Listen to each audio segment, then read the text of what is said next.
We already won Season 1, but this is like so much bigger. It's not even comparable. We don't want to be tourists and just go back, you know? Ace for Royal Club! What an amazing fight coming out of them! XPK is very, very good. I am confident that White can beat him. 他们最强的点是在中单，所以我会击败他。I don't know how it will be versus us, but they look scary. 我们会尽全力吧。我个人感觉我们应该能进决赛。In the best of 5, I believe that we have a good shot against them. We are really used to playing in big stages and having a lot of pressure.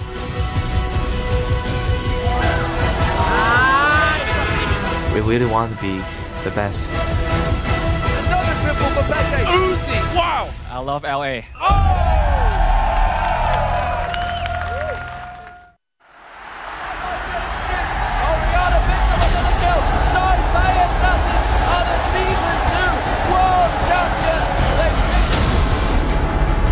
The road to the biggest event in esports begins right here.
Ladies and gentlemen, welcome back to the semi-final round of the Season 3 World Championship.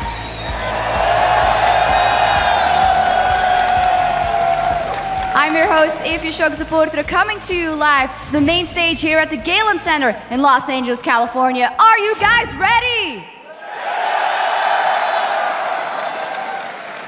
Awesome, well, so are we. And today we've got another fantastic semi-final lined up for you as Europe's Fnatic takes on China's Royal Club to decide who will be battling SK Telecom T1 next week at the Staples Center for a chance at the Season 3 title and the Summoners Cup. But first, let's send it around this awesome venue to find out who will be calling all the action today, starting with the awesome gentleman at the caster desk. Thank you very much, Sharks. I am Rivington Bison III, and running with me at the caster desk for a 3-man dive into all the action is Lee D-Man Smith and Joshua Jat Leesman. But before we get into today's games, it's time to check in with Quickshot and the guys at the analyst desk. Thank you very much, D-Man. I am Trevor Quickshot Henry alongside David Freak Turley, and we are happy to be joined once again at the analyst desk by OG and Costa Monte Cristo, Evil Genius's Crepper, and of course Counterlogic Gaming's Double Lift. Guys, before we dissect today's semi-final matchup between Fnatic and Royal, we need to take a look back at yesterday's highlights from that insane series. The first game of the Season 3 World Championship semifinals was highlighted by crazy fights that kept things crazy close between SK Telecom T1 and Najin Black Sword. Are they going to keep going for it though? Expression going to dive in. Here comes Prey from the side. And all of a sudden, he gets the first kill on towards Faker. Impact and begging. Oh, guys! Nagne going deep. He's going to die from the tower. Piglet picks that one up in the end. A crazy fight ends in 3 for 2. Najin's Nagne came up huge with his play on Gragas, and Sword picked up the victory in Game 1. Arcane has re-engaged. The Solar Flare locks down Faker. Strangleforce throws him up there. They've traded 1 for 1. 1 for 1, but Mandu surely will fall. Actually managing to walk away for now with Ignite ticking. There's a double, the barrel coming down. Now Expression going very low. Mandu will finish that one up with his passive, but there is another barrel coming in. Nagne picks up the triple. Sword are going to pick up Game 1 in the series.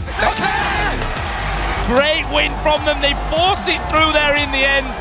Game 2 was a complete turnaround for SK Telecom T1, and they would go on to secure a very one-sided victory to even the series at 1 game apiece. Here they come! Wow, the shockwave comes down. Prey, he's going to be finished off, and look at Piglet ripping through Sword here. That's 3 men down. Triple kill. Is he going to be able to pick up 4? The barrel comes back, but it's 4 kills for them coming in total. SK Telecom T1 pick up game number 2 here and bring us all square at 1-1. In Game 3, Nagne's Gragas continued to impress, and Najin Sword would pick up the win, moving them 1 step closer to a ticket to the finals. Oh, he got him! He gets him with the ultimate. Now Benji's caught out. He manages to get popped. The blood well's been activated.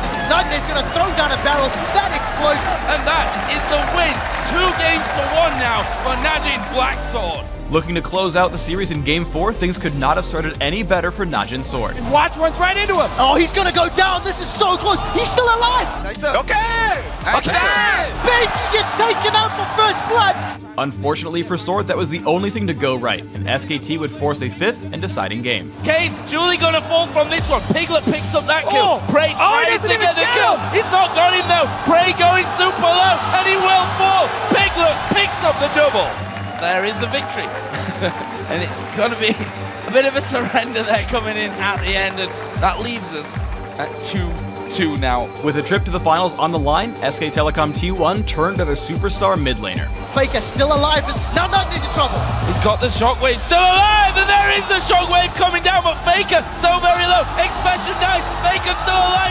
Protect comes in. Kane's trying to get the kill. Kane does get the kill. And it was Faker one last time. His beautiful shockwave locked up an incredible semi-final win for SK Telecom T1. Nagne re-engages a massive shockwave, throws 3 of them together. The first victim is watched as the rest of Sword are on the retreat. Ladies and gentlemen, SKT have done it. This is the final for SK Telecom T1.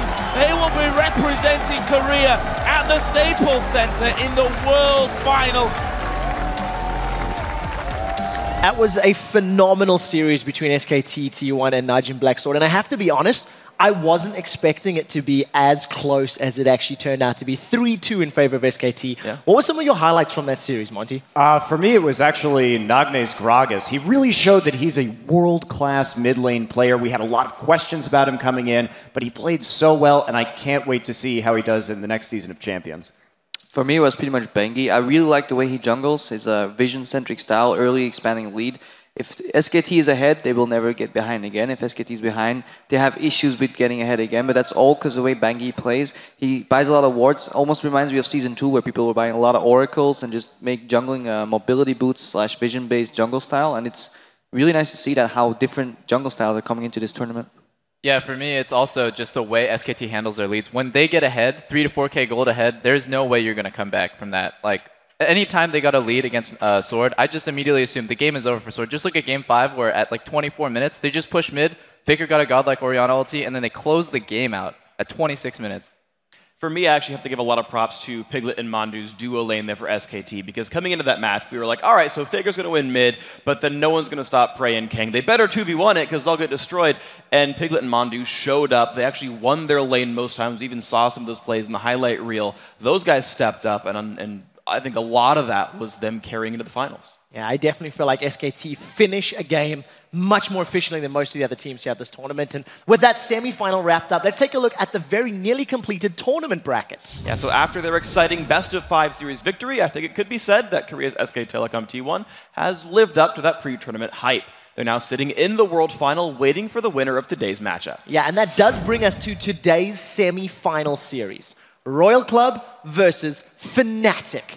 So what do you guys think that these teams have to do in order to pick up a win in this series and join SKT at the Staples Center next week? Let's start this one off with Doublelift. So my prediction is that Royal's solo lanes are going to either go even or lose, just because Soaz and Peke have shown that they're so strong. Like, these guys are really, really good. At the same time, if they lose, because Fnatic runs double TP, they can't allow Uzi to get TP down. So I expect a lot of 2v1ing. Just let Uzi get farmed, let him carry the game, and just don't allow your solo lanes to get too far behind and make TP plays. At the same time, though, if they do choose to match the lineups 2v2 and 1 against 1, top-level players should be able to beat their opponents in lane if they run a summoner teleport, because they're effectively one teleport, or one summoner spell down, rather. So we really hope that they scouted ahead and they know how to deal with teleports and they put the pressure on the TP lane because that nullifies at least one guy helping in. So if you go for Soaz, then only Pekka can join. If you go for Pekka, only Soaz can join. But if you go for bot lane, for Uzi, well then both of them can join. Yeah, and actually I am really excited by this match because there's a lot of really different things going on. So you talked about the teleport style and whatnot. Royal, they are very dive heavy. They look for team fights. The term we have sort of coined is like the roaming death squad. They group up and they fight you really quickly, whereas Fnatic really want to spread the game out and use those teleports, use map mobility, and split teams up. And I think that's a very interesting difference in styles. The other thing that I really think is interesting is a tactic that Royal uses that I think more teams should adopt, which is they will sacrifice a lane more or less to build an advantage somewhere else. So for example, in their game 1 against OMG, it's 2v1 lanes, and at 7 minutes, Renekton recalls, and he's like, you're going to kill my turret, I don't care. Just, it's free, we're literally not going in there anymore. Walks to the bottom lane, 4v2 dives the champion, steals blue buff, takes dragon. He's like, we're going to give away this and take these 3 other things. And that's a tactic I think is incredibly potent that people should learn from. I mean, for me, I think this is actually a big style mismatch in favor of Fnatic. Like we've been talking about, just this style of picking is so different than the way most Chinese teams play.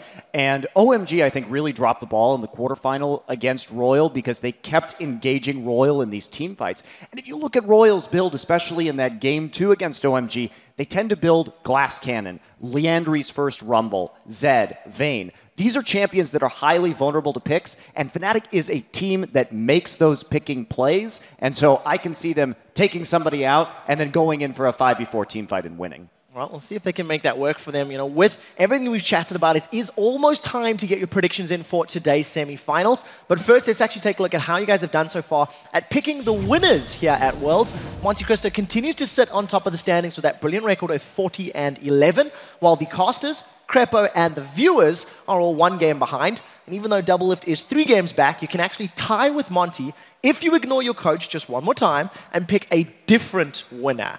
But just like yesterday, this semi-final series is worth 3 points. So let's start to get some predictions in for this series. Fnatic or Royal Club?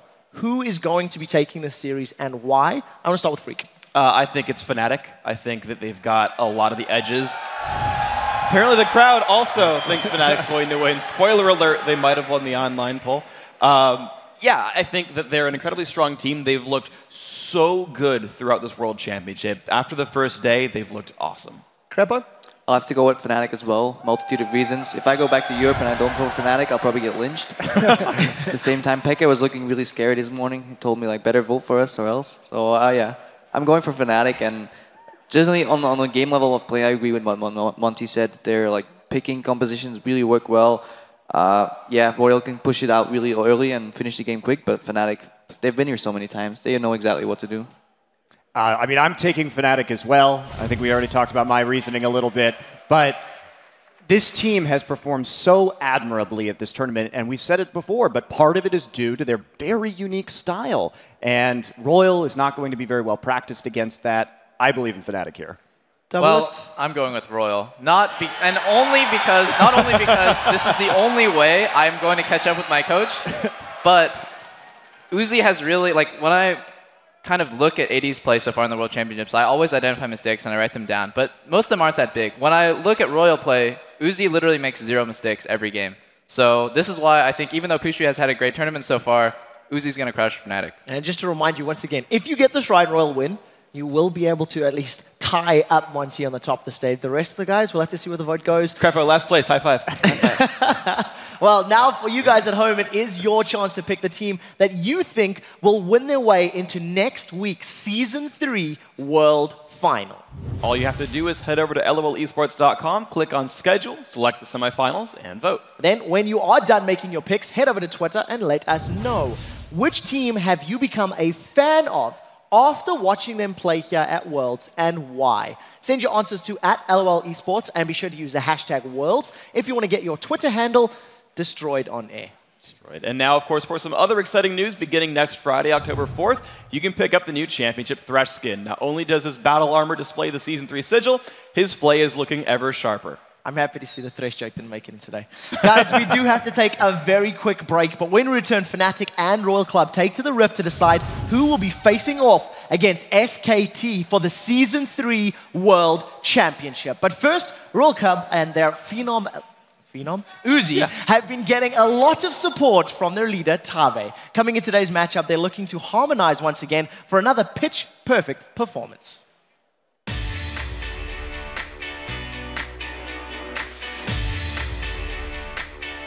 我是一个辅助，我跟我的队员关系非常好，对，像一个大家庭，就不像在公司上班。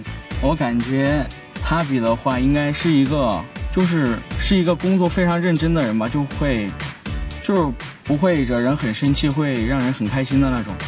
他比的话，身为队长，我觉得很满意吧，因为在他来之前，我们春季赛几乎是可以说我们就没有一个明确的队长在队里面，而且没有什么太大的感觉队长的存在吧。现在有了一个核心，所以说非常好。我很喜欢唱歌，除了吃东西还有睡觉的时候，我一定在唱歌。You raise me up so I can stand on mountains. You raise me up to more on stormy seas. 他唱歌其实蛮好听的，因为他每次看到《中国好声音》上面唱的时候，他都说这个没我厉害。那Lucky 就是我们打野呢，他也是特别喜欢唱歌这样的。唱歌，然后没有什么其他娱乐活动。At Mandarin, I like to sing this. 至少有10年，我不曾流淚。Last song is Cantonese. 明年今日，別要再失眠，床褥都改變。如果有幸會面，或在同伴新婚的盛宴，惶惑地等待你出現。那我们上单呢，他很特别，就是他非常腼腆，他是无论任何时候都是很腼腆的一个小男孩。对比他们的话，我是一个非常不喜欢唱歌的人。我们先每个队员讲一下吧。小狗就特别喜欢唱歌，然后他就会在基地我们训练的时候，突然就会大声的喊，大声的唱，然后他也很腼腆。我很喜欢唱歌，但是我唱歌非常烂。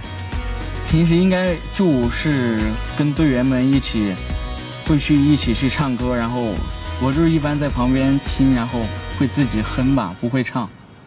我是不是你最疼爱的人？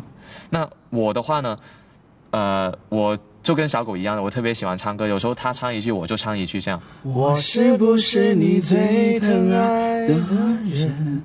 你为什么不说话？聚在一起就很容易就开玩笑，就笑得很欢，就玩得很疯，这样就我非常喜欢跟他们在一起。